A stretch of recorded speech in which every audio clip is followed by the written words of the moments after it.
Nabi Sulaiman alaihi salam adalah manusia terkaya sepanjang sejarah kehidupan manusia di muka bumi. Dalam beberapa kitab suci seperti Al-Quran, Alkitab, dan Injil, Nabi Sulaiman alaihi salam dijelaskan sebagai manusia terkaya yang pernah hidup di muka bumi. Tidak ada satupun manusia yang bisa mengalahkan total kekayaannya hingga hari kiamat tiba. Para arkeolog telah menemukan situs peninggalan sejarah Islam yang mengungkap total kekayaan Nabi Sulaiman alaihi salam. Peres bin Yosef, seorang profesor sekaligus peneliti, ia menyatakan bahwa 3.000 tahun yang lalu Nabi Sulaiman alaihi salam diperkirakan memiliki kekayaan senilai 2,2 triliun US dollar. Dan apabila dikonversikan dengan nilai mata uang dolar hari ini, jika dirupiahkan, maka nilainya setara dengan 32.891.870 triliun rupiah. Profesor itu juga menjelaskan bahwa kekayaan Nabi Sulaiman alaihi salam berasal dari dua sumber, yakni istana kerajaan dan tambang tembaga. Nilai itu berkali-kali lipat lebih banyak dari total kekayaan negara Indonesia yang hanya mencapai 11.454 triliun per 30 Desember 2021. Nabi Sulaiman alaihi salam memiliki beberapa mukjizat. Di antaranya adalah dapat berbicara dengan bahasa binatang. Beliau dapat memerintah mereka untuk melakukan sesuatu. Beliau juga dapat mengendalikan besar kecilnya tekanan angin dan dapat mengatur ke arah mana angin akan berhembus. Sehingga dengan itu Nabi Sulaiman dapat memanfaatkan angin sebagai kendaraannya dan juga kendaraan tentaranya. Nabi Sulaiman juga bisa melunakkan besi dan membentuknya menjadi pakaian perang yang anti tusukan senjata tajam. Nabi Sulaiman juga memimpin para jin. Mereka tunduk dan patuh pada perintah Nabi Sulaiman alaihi salam. Tidak hanya setan, iblis laknatullah yang merupakan makhluk pembangkang dapat dibuat tunduk bertekuk lutut pada perintah-perintah Nabi Sulaiman. Nabi Sulaiman bisa melakukan teleportasi, yaitu berpindah dari suatu tempat ke tempat yang lain dalam waktu singkat. Peristiwa itu dibuktikan dengan pemindahan singgasana Ratu Balqis atas perintah Nabi Sulaiman. Nabi Sulaiman dikenal sebagai raja yang adil dan bijaksana. Nabi Sulaiman diberkahi kecerdasan yang luar biasa untuk menyatu padukan segenap kekuatan yang Allah berikan kepadanya. Ia mengelola dan membawa kerajaannya menjadi kekuatan raksasa yang tak terkalahkan di masanya dengan segenap kemampuan yang dimilikinya. Tentara Nabi Sulaiman adalah tentara terkuat di bumi tanpa ada yang menandingi. Pertanyaan mendasar yang muncul kali ini adalah dari mana sumber kekayaan dan kekuatan Nabi Sulaiman alaihi salam? Untuk mendapat jawaban dari pertanyaan itu, simak video ini sampai akhir. Sebelum itu, mari bantu channel ini terus berkembang dengan cara subscribe dan nyalakan tanda loncengnya. Berikan komentar yang positif dan berikan like serta share video ini. Bismillahirrahmanirrahim. Sungguh kami benar-benar telah menganugerahkan ilmu kepada Daud dan Sulaiman. Keduanya berkata, segala puji bagi Allah yang melebihkan kami dari kebanyakan hamba-hambanya yang mukmin. Sulaiman telah mewarisi Daud dan dia berkata, wahai manusia, kami telah diajari untuk memahami bahasa burung dan kami dianugerahi segala sesuatu. Sesungguhnya, semua ini benar-benar karunia yang nyata. Quran Surat An-Naml ayat 15-16. Saudara-saudaraku yang dirahmati Allah, pada ayat di atas disebutkan bahwa Sulaiman telah mewarisi Daud. Nabi Sulaiman mewarisi Nabi Daud dalam sisi kenabian dan kekuasaan, bukan mewarisi harta, karena para nabi tidak mewariskan harta. Sebab sepeninggalan mereka, harta para nabi menjadi sedekah bagi orang-orang yang ada di sekitarnya, yaitu orang-orang fakir dan orang-orang yang membutuhkan. Dan harta para nabi tidak dikhususkan bagi kalangan keluarganya. Rasulullah Shallallahu Alaihi Wasallam bersabda, "Kami para nabi tidak mewariskan. Nabi Sulaiman mewarisi kenabian dari Nabi Daud. Ini adalah hal yang jelas. Allah telah memilihnya sebagai nabi dari Bani Israel. Begitu juga Allah telah memberinya kekuasaan kerajaan sehingga ia menjadi pemimpin Bani Israel."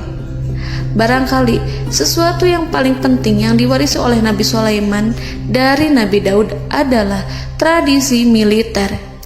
Kemajuan militer yang dahsyat telah berpindah kepada Nabi Sulaiman. Nabi Daud sebenarnya adalah seorang pengembala kambing yang sangat miskin, tetapi seiring dengan perjalanan waktu, ia menjadi komandan pasukan tiada tanding.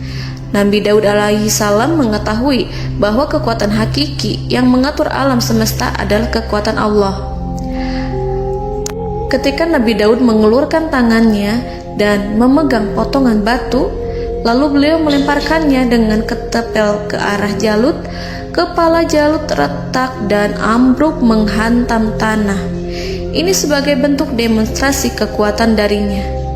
Kehadiran Nabi Daud mengubah pasukan Bani Israel, di mana mereka sebelumnya lari jika berhadapan dengan musuh. Maka kini keberadaan mereka mulai diperhitungkan di masa hidupnya.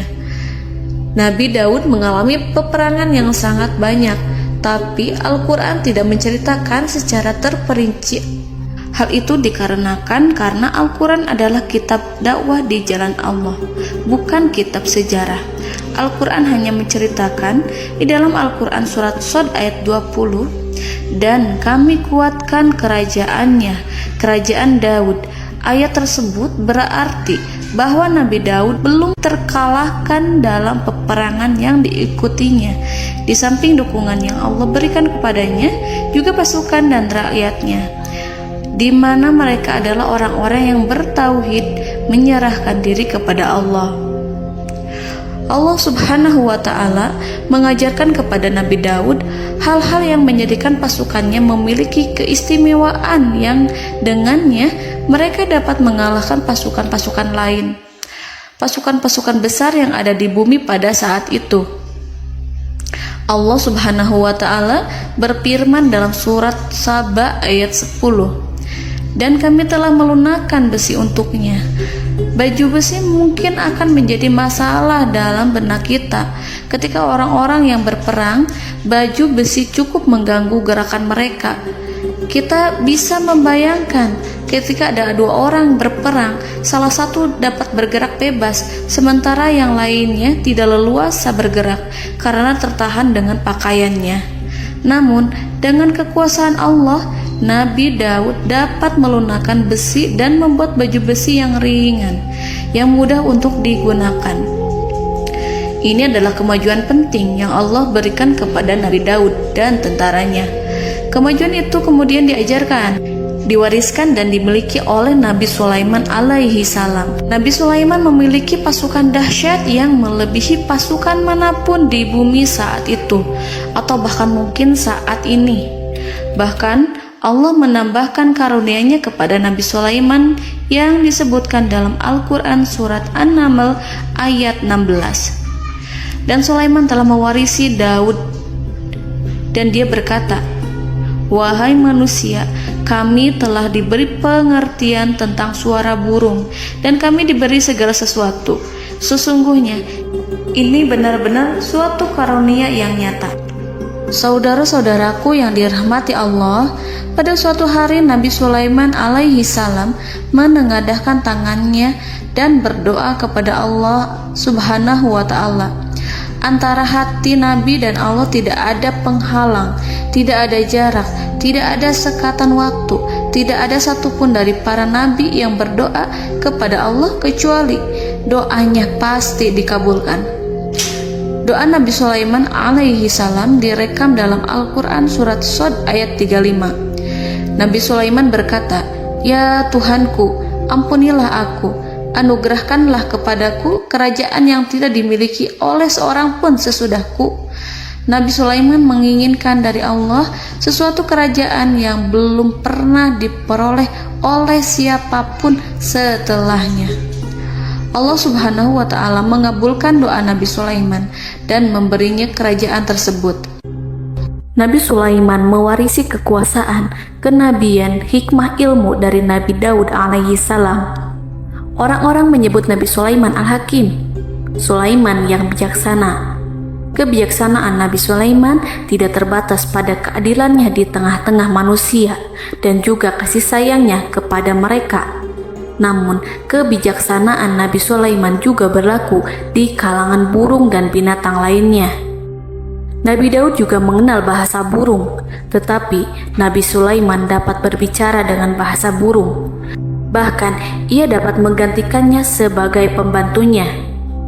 Ketika Nabi Daud bertasbih di gunung, burung-burung serta binatang buas ikut bertasbih bersamanya.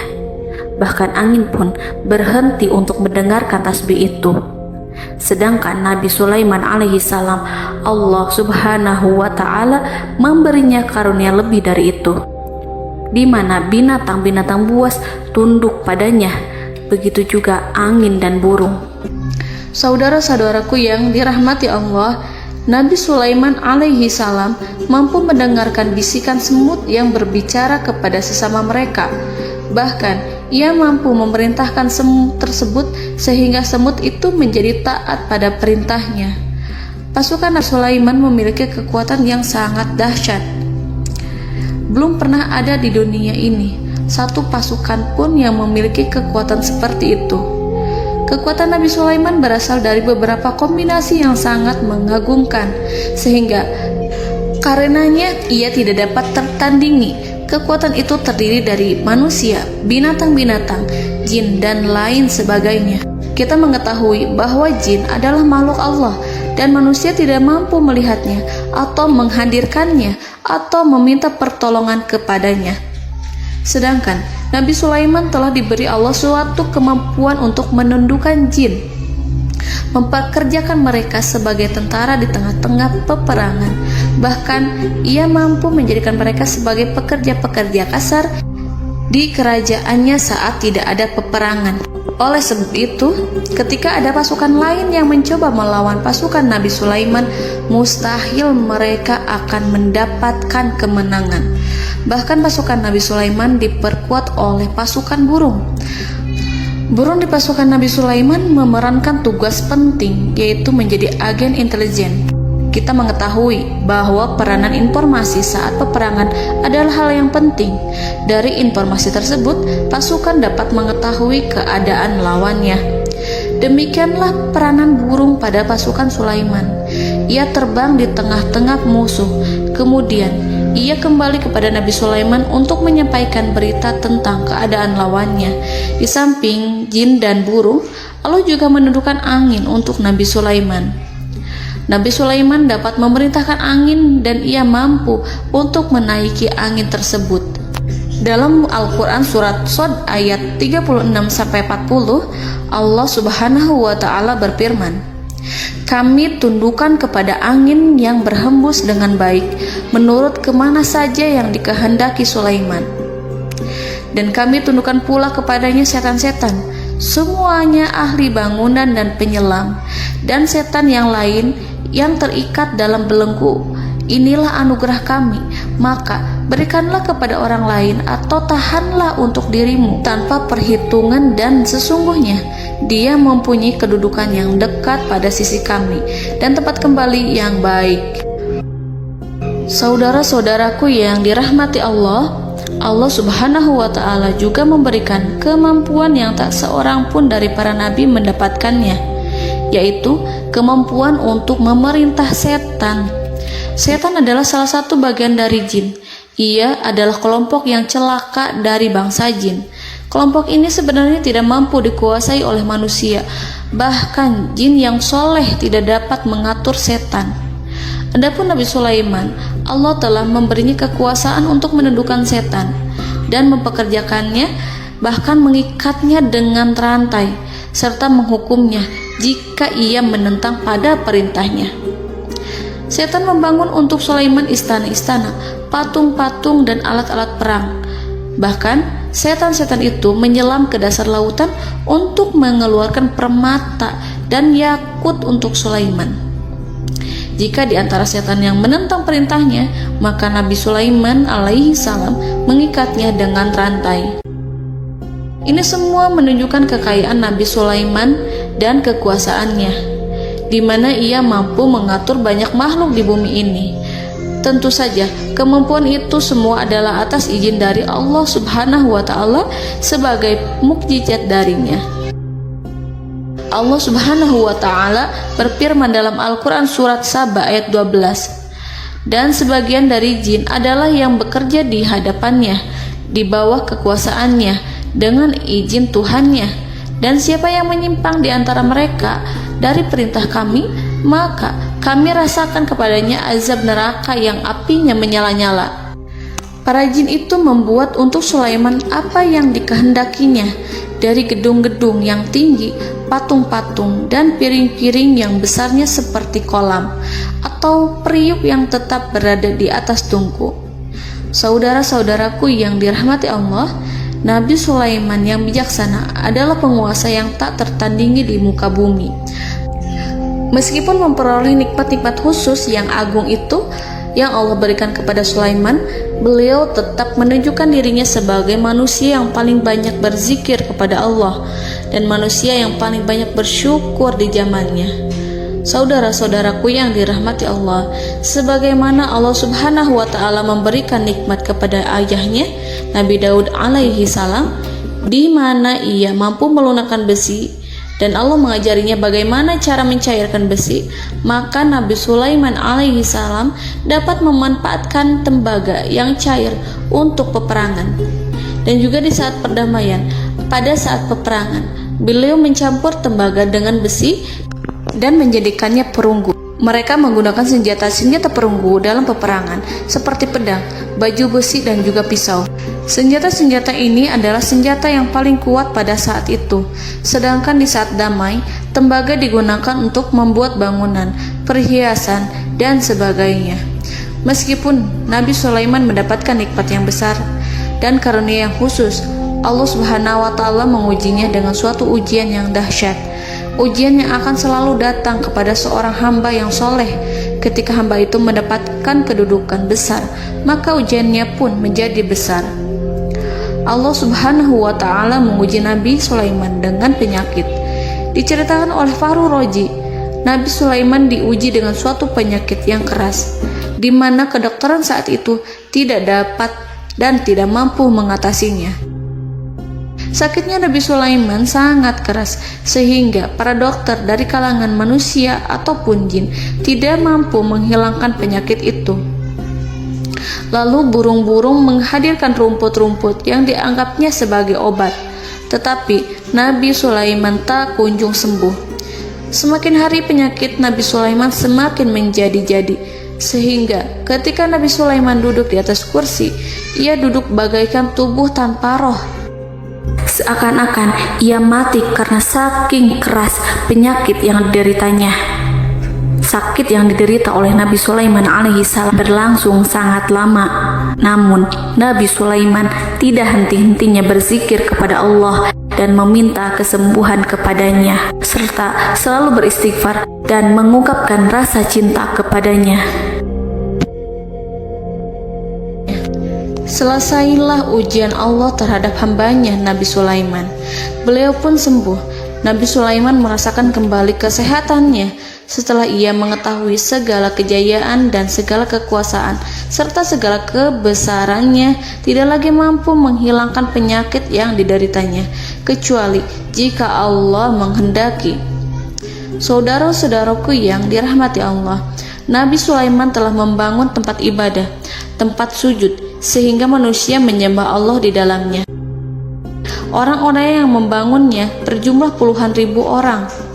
Tentu setiap kelompok dari mereka memiliki pekerjaan masing-masing. Di antara mereka ada yang mencairkan tembaga, di antara mereka ada yang tukang pahat, ada yang tukang ukir, ada yang membelah batu, ada yang memotong kayu, ada yang mendatangkan rumput-rumput dari Libanon, ada yang mendatangkan emas dan menjadikannya lempengan-lempengan yang mengkilat untuk menutupi kayu, serta untuk melapisi dinding-dinding. Bahkan golongan jin pun membantu membangun tempat tersebut, tentu dengan perintah dan bimbingan Nabi Sulaiman. Mereka membuat patung-patung yang besar, membuat bejana yang besar untuk tempat makan para tentara dan pekerja, yaitu bejana seperti gunung. Karena saking berat dan besarnya, mereka juga membuat tempat-tempat minum yang besarnya seperti kolam. Nabi Sulaiman mengawasi para pekerjanya dan juga mengurusi masyarakatnya, di mana beliau mengenali problem mereka dan berusaha memecahkannya. Beliau juga mengawasi pasukan dari kalangan binatang dan burung. Beliau mengetahui apabila ada satu di antara mereka yang tidak datang, kemana ia pergi, serta mengapa ia pergi. Nabi Sulaiman menguasai pengetahuan itu semua. Nabi Sulaiman bukan hanya mengetahui problem tentara-tentaranya dari kalangan manusia ataupun tentaranya dari kalangan burung, namun ia juga menunjukkan kasih sayang terhadap semut, di mana beliau mendengar bisikannya dan tidak suka untuk menginjaknya. Nabi Sulaiman selalu menundukkan kepalanya ke bumi sebagai bentuk rasa rendah diri dan syukur kepada Allah. Pada suatu hari, Nabi Sulaiman alaihi salam berjalan di depan tentaranya dan tiba-tiba ia mendengar suara semut yang berkata kepada temannya dari kalangan semut. Hal itu terekam dalam Al-Quran surat An-Naml ayat 18-19.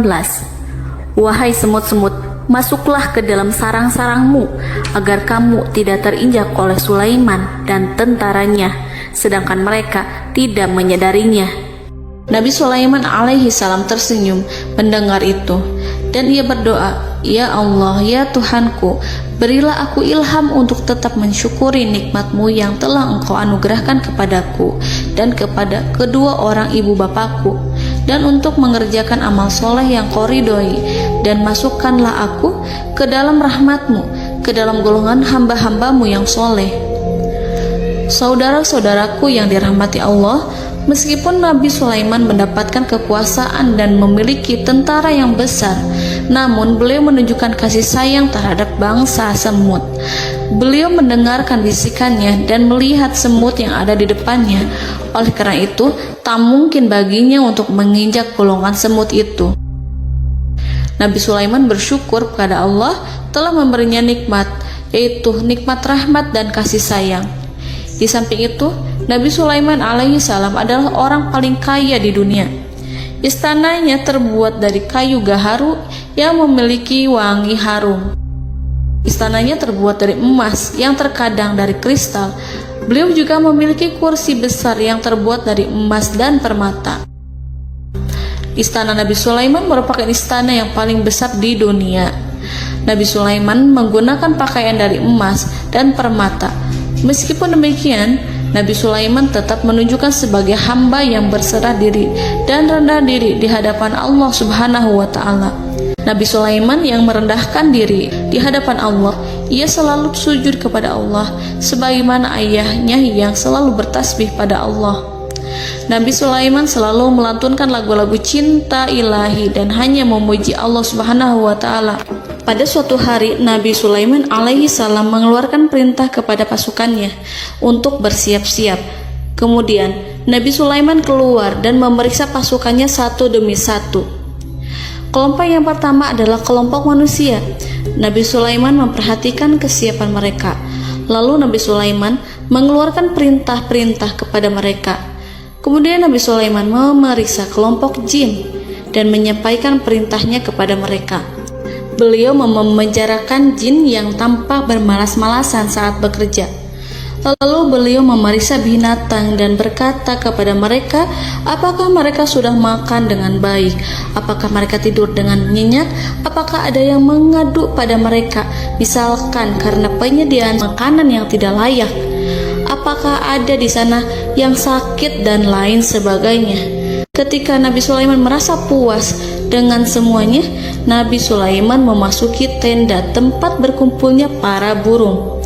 Nabi Sulaiman alaihissalam kemudian memasuki tenda tersebut, mengamati keadaan di sekitarnya, sehingga beliau mengetahui bahwa ada satu burung yang tidak hadir, yaitu burung hudhud. Mengapa aku tidak melihat burung hudhud? Burung-burung yang lain tampak terdiam sebagai penghormatan, dan mereka mendengarkan apa yang akan dikatakan pemimpin mereka. Nabi Sulaiman mengarahkan pandangannya pada semua burung dan tidak menemukan burung hudhud di antara mereka. Tak seekor burung pun yang mengetahui keberadaannya. Burung hudhud absen pada apel wajib kali ini. Nabi Sulaiman mulai menampakkan kemarahannya. Tiba-tiba seekor burung kecil memberanikan diri untuk berkata kepada Nabi Sulaiman, "Wahai Nabi yang mulia, seharusnya hudhud ada bersamaku kemarin untuk melaksanakan tugas penyelidikan. Ia adalah pemimpin misi itu. Namun burung hudhud belum datang. Oleh karena itu, aku tidak pergi bersamanya." Burung itu tampak gemetar. Nabi Sulaiman mengetahui bahwa hudhud tidak hadir dan tak seorang pun mengetahui kemana ia pergi. Burung hudhud pergi tanpa izin terlebih dahulu. Dalam keadaan marah, Nabi Sulaiman berkata, "Sungguh aku benar-benar akan mengazabnya dengan azab yang sangat keras, atau benar-benar menyembelihnya, kecuali jika ia benar-benar datang kepadaku dengan alasan yang jelas." Kawanan burung-burung mengetahui bahwa Nabi Sulaiman sedang marah dan telah menetapkan untuk menyiksa burung hudhud atau menyembelihnya, atau justru memaafkannya dengan syarat ia datang dengan membawa alasan yang dapat menyelamatkannya, atau dengan kata lain, burung hudhud dapat memastikan bahwa ia melaksanakan tugas yang penting. Nabi Sulaiman menunjukkan kemarahan yang besar sehingga siapapun akan merasa takut kepada Nabi Sulaiman yang marah. Nabi Sulaiman kemudian pergi dari tempat burung tersebut. Nabi Sulaiman masih memikirkan keadaan burung hudhud. Seharusnya burung hudhud menjadi bagian penting dari badan intelijen. Apakah ia pergi untuk menyingkap suatu, atau apakah ia pergi hanya untuk bermain-main?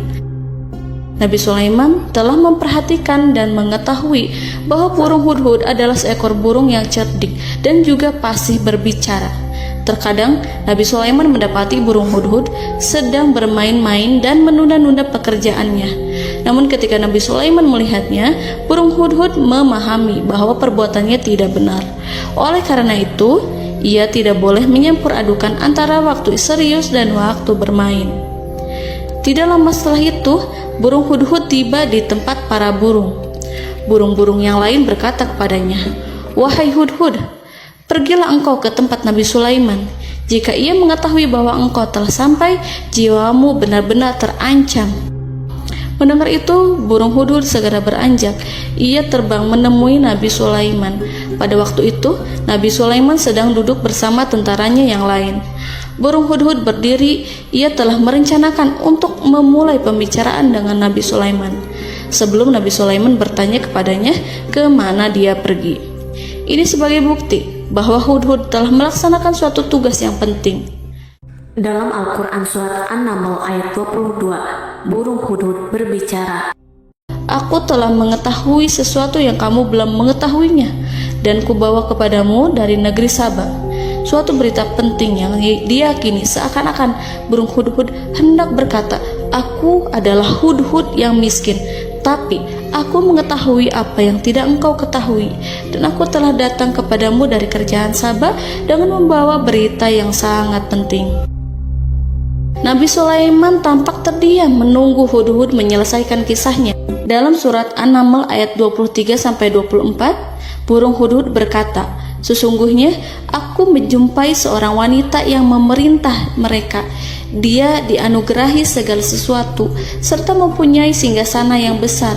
Aku mendapati dia dan kaumnya menyembah matahari selain Allah, dan setan-setan telah menjadikan mereka memandang indah perbuatan-perbuatan mereka, lalu menghalangi mereka dari jalan Allah, sehingga mereka tidak mendapat petunjuk." Burung hudhud diam. Nabi Sulaiman merasa bahwa Hudhud menunjukkan kefasihan lisannya. Nabi Sulaiman berkata dalam Quran surat An-Naml ayat 27 sambil menunjukkan senyum manisnya.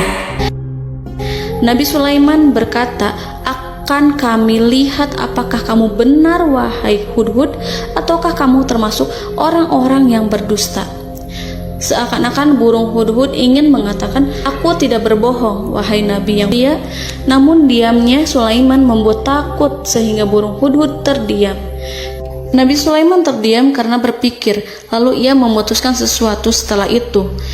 Beliau melihat kepada lainnya dan meminta secari kertas.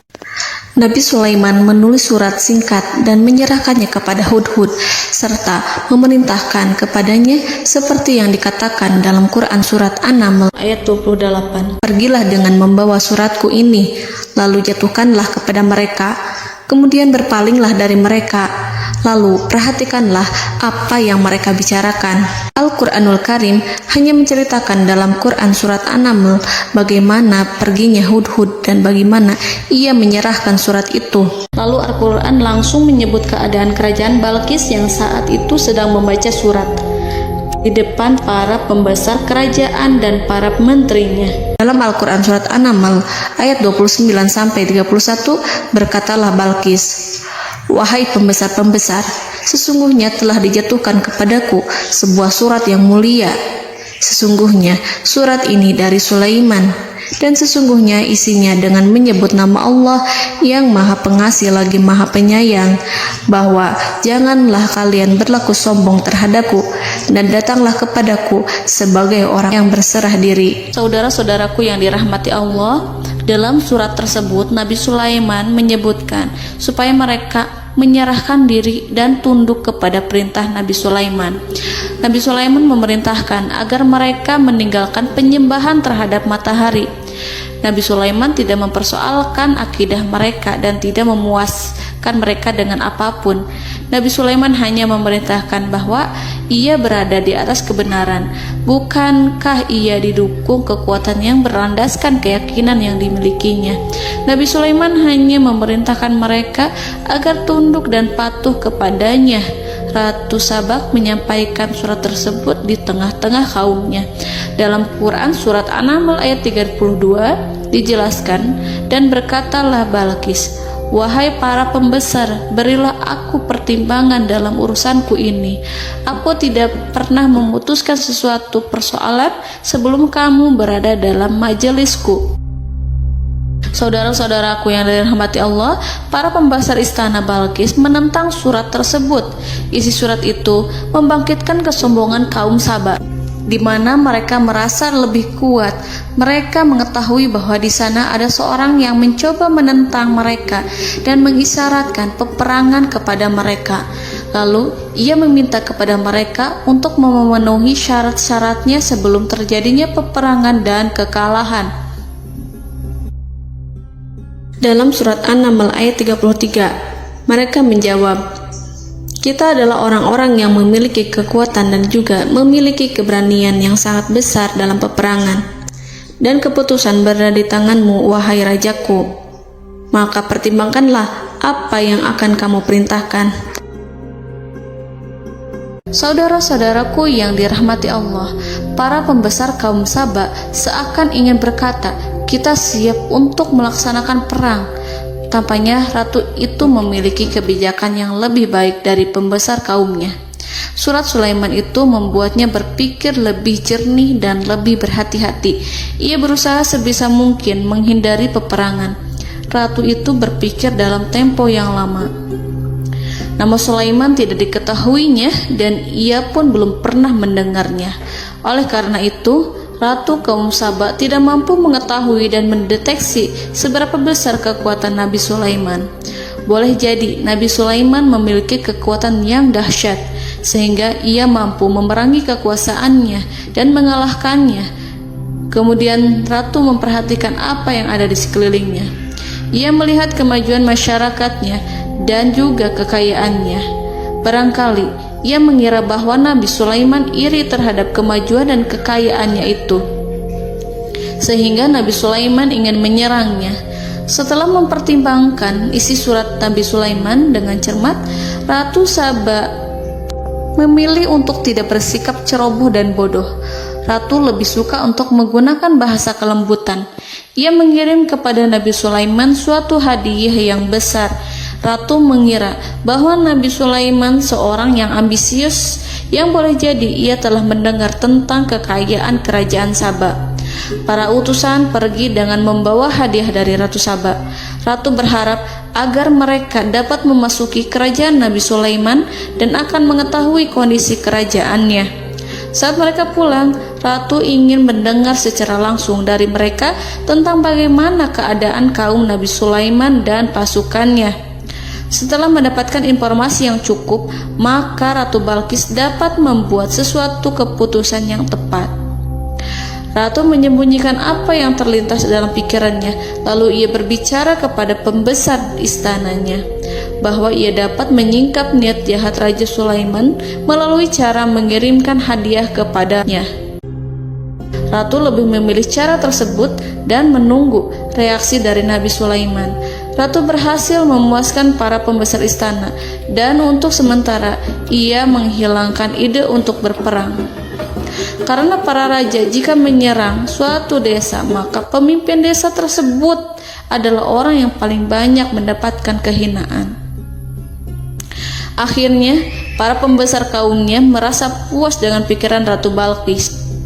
Saudara-saudaraku yang dirahmati Allah, dalam surat An-Naml ayat 34-35 dijelaskan, Ratu Balkis berkata, "Sesungguhnya raja-raja apabila memasuki suatu negeri, niscaya mereka akan membinasakannya dan menjadikan penduduknya yang mulia menjadi hina.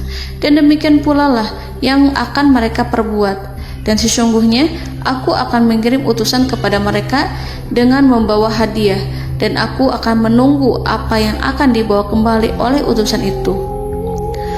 Kemudian sampailah hadiah dari Ratu Balkis kepada Nabi Sulaiman.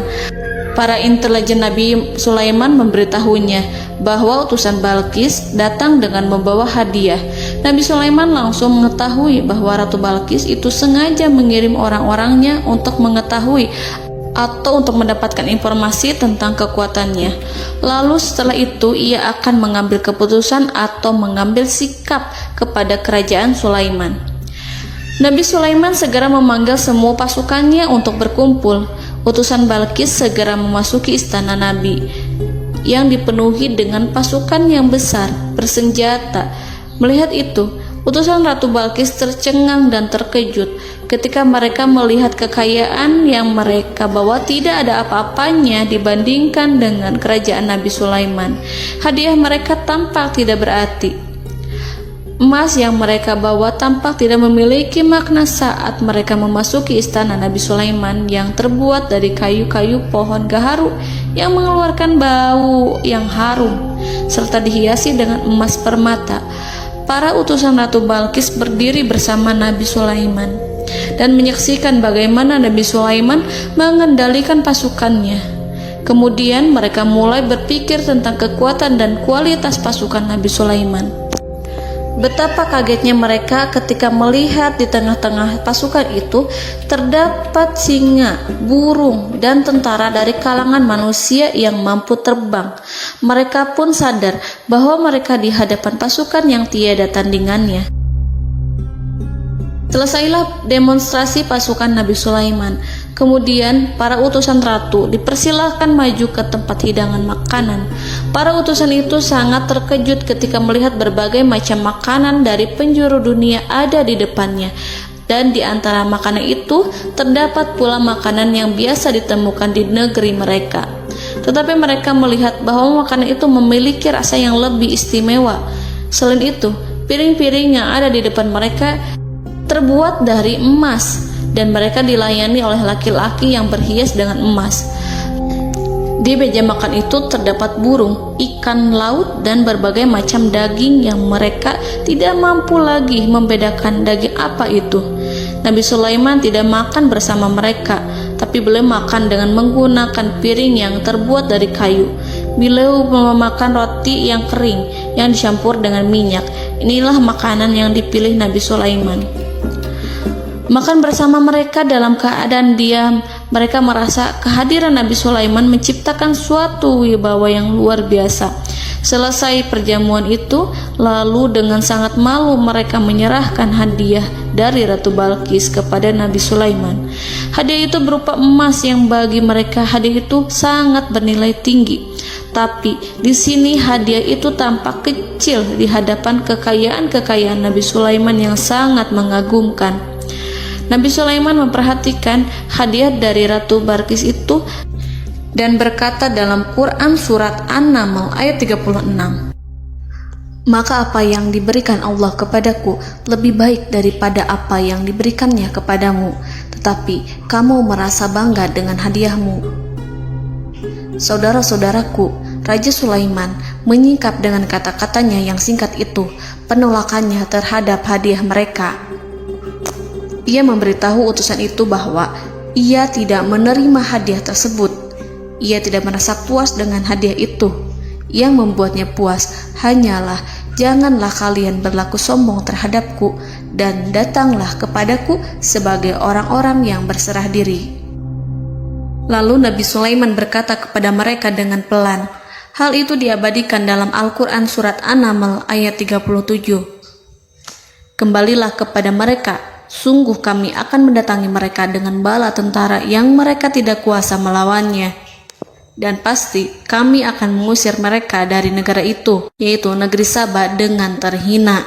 Dan mereka akan menjadi tawanan-tawanan yang hina." Saudara-saudaraku yang dirahmati Allah, Nabi Sulaiman kemudian meninggalkan para utusan ratu setelah terlebih dahulu mengancam mereka. Para utusan itu berharap agar Nabi Sulaiman mau menunggu kunjungan Ratu Balkis yang akan membawa misi perdamaian. Akhirnya, sampailah para utusan Ratu Balkis ke negeri Saba. Mereka segera menuju istana sang ratu. Mereka memberitahu bahwa negeri mereka ada di ujung tanduk. Mereka menceritakan kepada ratu tentang kekuatan Nabi Sulaiman dan tidak mungkin bagi mereka mampu melawannya. Mereka meyakinkan Ratu Balkis bahwa ia harus mengunjunginya dan melihat sendiri bagaimana kebesaran kerajaan Nabi Sulaiman. Kemudian Ratu Balkis menyiapkan dirinya untuk pergi menuju kerajaan Nabi Sulaiman. Nabi Sulaiman duduk di kursi kerajaan di tengah-tengah para pembesarnya dan para menterinya, serta para komandan pasukannya. Beliau berpikir tentang sosok Balkis. Nabi Sulaiman mengetahui bahwa Balkis menuju tempatnya. Balkis dikelilingi rasa takut. Nabi Sulaiman berpikir sejenak tentang bagaimana matahari disembah. Ia memikirkan bagaimana informasi yang diterima oleh intelijennya tentang kemajuan kerajaan Balkis dalam bidang kesenian dan ilmu pengetahuan. Nabi Sulaiman bertanya kepada dirinya sendiri, apakah kemajuan menjadi penghalang untuk mengetahui kebenaran? Apakah ratu itu senang dengan kekuatan yang dicapainya? Dan ia membayangkan bahwa kekuatannya adalah segalanya. Dengan kemajuan yang dimilikinya, Nabi Sulaiman ingin membuat kejutan agar ratu mengetahui bahwa Islam yang diyakini oleh Nabi Sulaiman adalah satu-satunya yang mampu mendatangkan kemajuan dan kekuatan yang hakiki, sehingga ia dapat membandingkan antara keyakinannya dalam menyembah matahari beserta kemajuan yang dicapainya dengan keyakinan Nabi Sulaiman beserta kemajuan yang diraihnya. Saudara-saudaraku yang dirahmati Allah, para mata-mata Nabi Sulaiman telah memberitahunya bahwa hal yang sangat disegani dan dikagumi oleh kaum Balkis adalah kerajaan Saba, yaitu singgasana Ratu Balkis. Singgasana itu terbuat dari emas dan batu delima. Singgasana tersebut dijaga oleh penjaga yang sangat disiplin, di mana mereka tidak pernah lalai sedikit pun.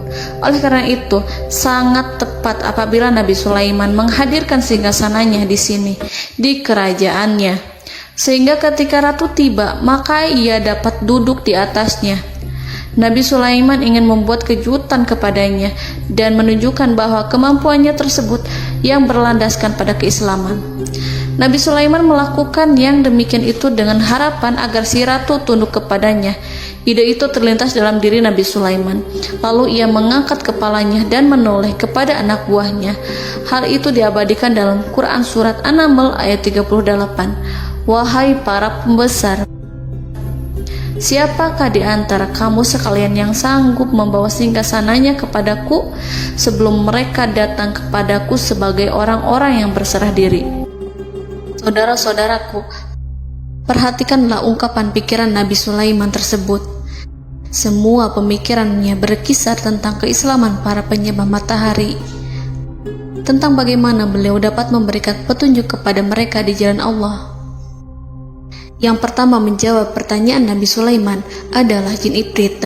Dalam Quran Surat An-Naml ayat 39, berkatalah Ifrit yang cerdik dari golongan jin, "Aku akan datang kepadamu dengan membawa singgasana itu sebelum kamu berdiri dari tempat dudukmu. Sesungguhnya aku benar-benar kuat untuk membawanya, lagi dapat dipercaya." Nabi Sulaiman berdiri dari tempat duduknya. Setelah 1 jam atau 2 jam, jin itu berjanji kepadanya untuk menghadirkan singgasana Balkis. Sebelum itu, istana Nabi Sulaiman di Palestina, sedangkan istana Balkis terletak di Yaman. Antara singgasana tersebut dengan singgasana Nabi Sulaiman berjarak lebih dari ribuan mil. Barangkali pesawat yang cepat sekalipun yang kita kenal hari ini tidak akan mampu membawa dan mendatangkan istana itu dalam waktu 1 jam. Tetapi masalahnya di sini, berhubung dengan kekuatan jin yang serba misterius, Nabi Sulaiman tidak mengomentari sedikit pun terhadap apa yang dikatakan oleh Ifrit. Nabi Sulaiman tampak menunggu tanggapan lain yang mampu menghadirkan singgasana Balkis yang lebih cepat dari jin Ifrit. Nabi Sulaiman menoleh kepada seorang yang di sana, yang duduk di atas naungan. Hal itu diceritakan dalam Al-Quran Surat An-Naml ayat 40. Berkatalah seseorang yang mempunyai ilmu dari Alkitab, "Aku akan membawa singgasana itu kepadamu sebelum matamu berkedip." Maka tatkala Sulaiman melihat singgasana itu terletak di hadapannya, ia pun berkata, "Ini termasuk karunia Tuhanku untuk menguji aku. Apakah aku akan bersyukur atau mengingkari nikmatnya? Dan barang siapa yang bersyukur, maka sesungguhnya dia bersyukur untuk kebaikan dirinya sendiri. Dan barang siapa yang ingkar, maka sesungguhnya Tuhanku Maha Kaya lagi Maha Mulia." Saudara-saudaraku, belum lama seseorang yang mempunyai ilmu dari Alkitab menyatakan kalimatnya, sehingga singgasana itu tiba-tiba ada di depan Nabi Sulaiman, yang mampu menghadirkan singgasana itu lebih cepat dari kedipan mata. Al-Quranul Karim tidak menyingkap kepribadian seseorang yang menghadirkan singgasana itu. Al-Quran hanya menggarisi bahwa orang itu mempunyai ilmu dari Alkitab. Al-Quran tidak menjelaskan kepada kita apakah ia seorang malaikat, ataukah manusia, ataukah jin. Al-Quran sengaja tidak menyingkap hakikat kitab yang dimaksud. Saudara-saudaraku yang dirahmati Allah, setelah melihat singgasana itu, Nabi Sulaiman bersyukur kepada Allah. Ia mulai memperhatikan singgasana sang ratu. Singgasana tersebut merupakan simbol pembangunan dan juga kemajuan, tetapi nampaknya ia hanya sesuatu yang biasa saja jika dibandingkan dengan kekuasaan dan kebesaran ciptaan yang dibuat oleh manusia dan jin di kalangan istana Nabi Sulaiman. Nabi Sulaiman memikirkan dalam tempo yang sangat lama singgasana Ratu Balkis itu. Kemudian beliau memerintahkan agar singgasana itu diperbaiki, sehingga saat Ratu Balkis datang, dia akan mengujinya. Apakah Ratu Balkis dapat mengenali singgasananya ataukah tidak? Dalam Al-Quran Surat An-Naml ayat 41, Nabi Sulaiman berkata, "Ubahlah baginya singgasananya, maka kita akan melihat apakah dia mengenal ataukah dia termasuk orang-orang yang tidak mengenalnya." Saudara-saudaraku yang dirahmati Allah, Nabi Sulaiman memerintahkan agar dibangun istana yang akan digunakan untuk menyambut Ratu Balkis.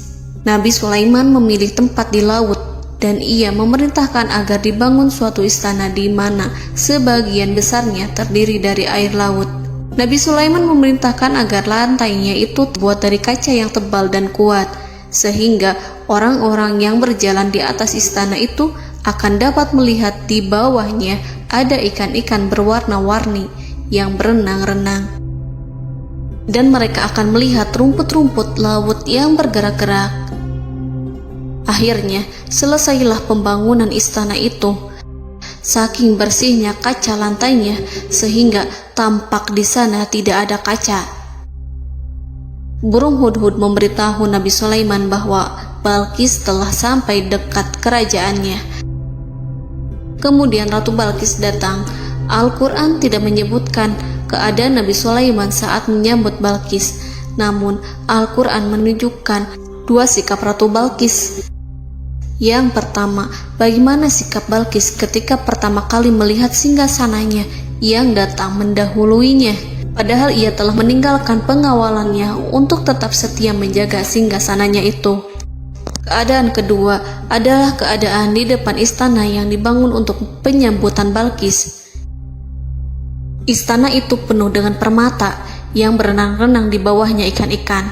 Dalam Quran Surat An-Naml ayat 42 dijelaskan, dan ketika Balqis datang, ditanyakanlah kepadanya, serupa inikah singgasanamu? Balqis menjawab, seakan-akan singgasana ini adalah singgasanaku. Kami telah diberi pengetahuan sebelumnya, dan kami adalah orang-orang yang berserah diri. Saudara-saudaraku, pada dialek di atas, Balqis melihat singgasananya, dan ia tercengang saat mengetahui bahwa itu adalah singgasana miliknya. Namun kemudian ia mulai ragu karena melihat tidak sepenuhnya itu singgasana miliknya. Jika itu benar-benar miliknya, lalu bagaimana ia datang mendahuluinya? Dan bila bukan singgasananya, maka bagaimana Sulaiman dapat meniru sepersis dan seteliti itu? Padahal Sulaiman tidak pernah sekalipun ke kerajaannya. Nabi Sulaiman berkata saat melihat Balqis mengamati singgasananya, apakah ini singgasanamu? Balqis terlihat sangat kebingungan, namun setelah itu ia menjawab, sepertinya benar. Nabi Sulaiman berkata, kami telah diberi ilmu sebelumnya dan kami sebagai orang-orang muslim. Saudaraku yang dirahmati Allah, melalui pertanyaan Nabi Sulaiman ingin mengisyaratkan kepada Balqis agar ia membandingkan antara keyakinannya beserta ilmu yang dicapainya dengan keyakinan Nabi Sulaiman yang muslim beserta pengetahuan yang telah diraihnya.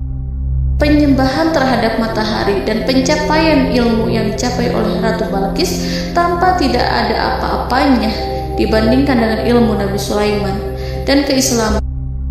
Nabi Sulaiman telah mendahuluinya dalam bidang ilmu karena keislamannya.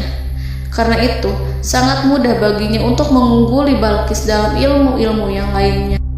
Demikianlah yang disyaratkan dalam pertanyaan Nabi Sulaiman kepada Ratu Balqis. Ratu Saba itu mengetahui bahwa ini adalah singgasananya, di mana singgasana itu datang lebih dahulu daripada dirinya.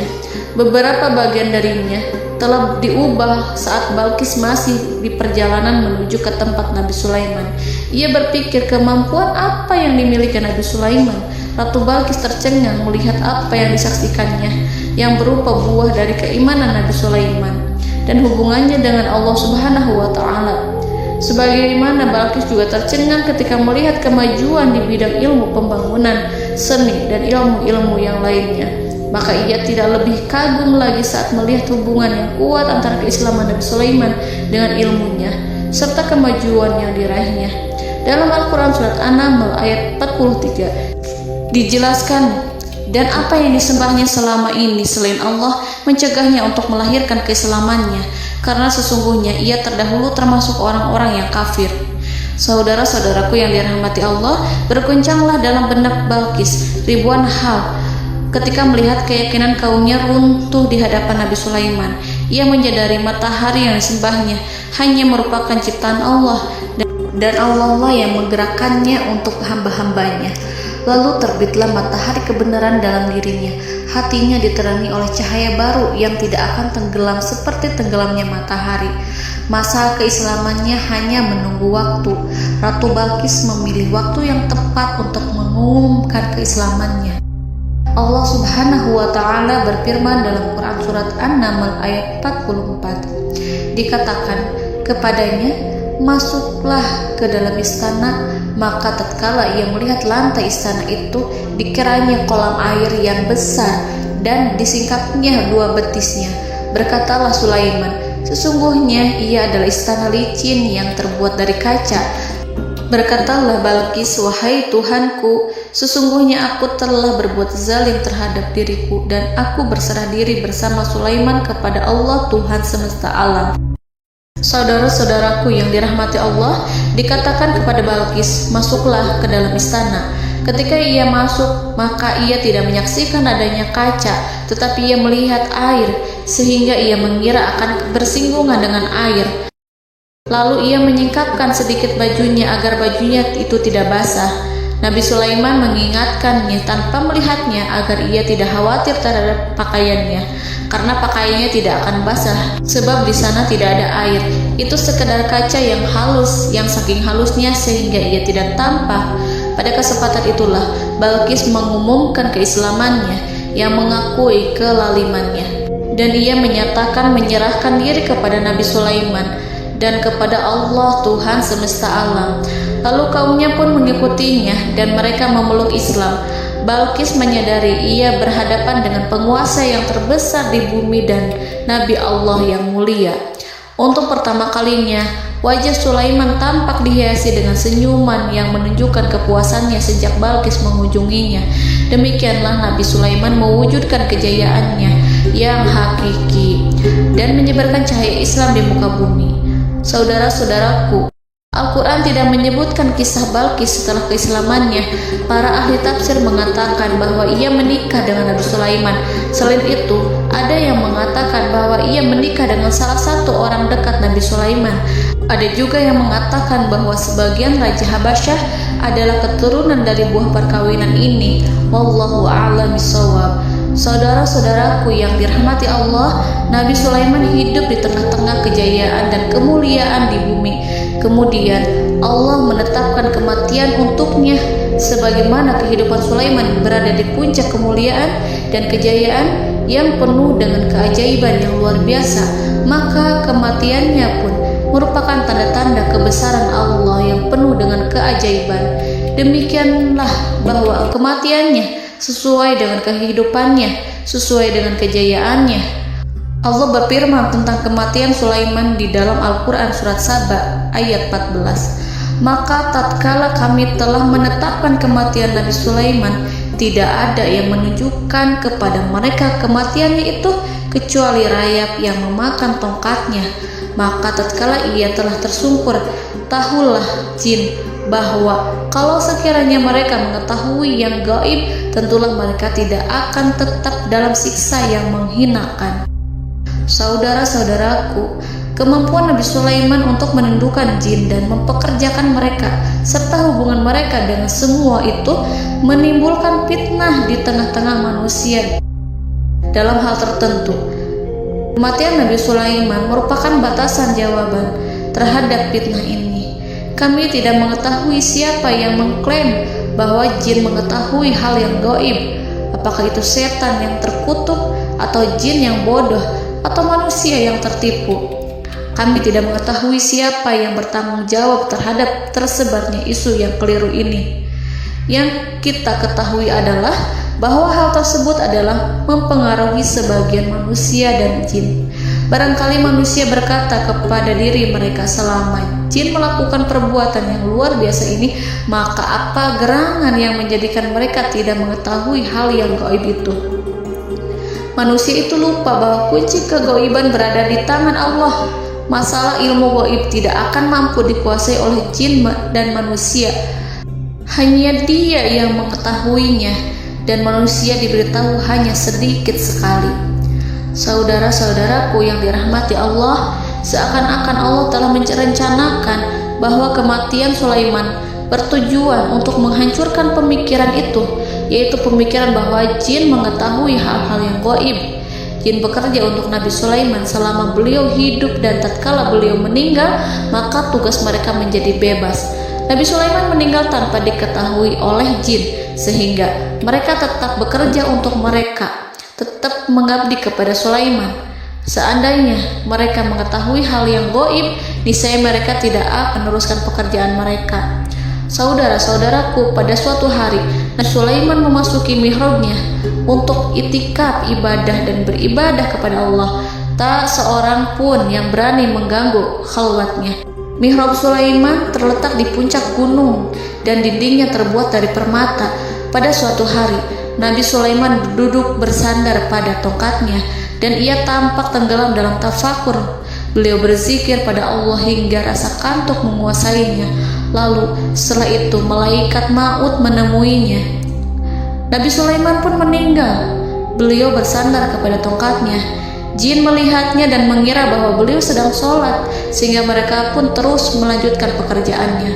Berlalulah hari demi hari yang panjang. Datanglah rayap, yaitu semut kecil yang memakan kayu. Hewan itu mulai memakan tongkat Nabi Sulaiman. Rayap itu tampak lapar. Sebagian dari tongkat Nabi Sulaiman dimakan beberapa hari oleh rayap itu. Ketika yang dimakannya semakin bertambah, maka tongkat itu pun menjadi rusak dan kemudian jatuh dari tangan Nabi Sulaiman alaihi salam. Tubuh mulia itu kehilangan keseimbangan dan kemudian jatuh terhempas di bumi. Tatkala tubuh suci itu tersungkur, maka manusia segera menuju ke arahnya. Mereka menyadari dan mengetahui bahwa Nabi Sulaiman telah meninggal dalam waktu yang lama. Jin menyadari bahwa mereka tidak mengetahui hal yang gaib dan manusia pun mengetahui hakikat ini. Seandainya jin mengetahui hal yang gaib, niscaya ia tidak akan meneruskan siksa yang hina. Mereka tidak akan bekerja kepada Sulaiman. Demikianlah Nabi Sulaiman alaihi salam meninggal dalam keadaan duduk dan sholat di mihrabnya. Lalu berita itu tersebar bagaikan api di bumi. Manusia, burung, dan binatang buas mengantarkan jenazah Nabi Sulaiman. Sekawanan burung tampak sedih dan menangis. Semua makhluk bersedih. Akhirnya tak seorang pun mengetahui bahasa burung di bumi. Meninggallah seorang yang memahami pembicaraan burung, binatang-binatang, jin, dan lain sebagainya. Burung-burung itu berkata, betapa beratnya kehidupan di tengah orang-orang yang tidak mengetahui pembicaraan kita. Allahu a'lam.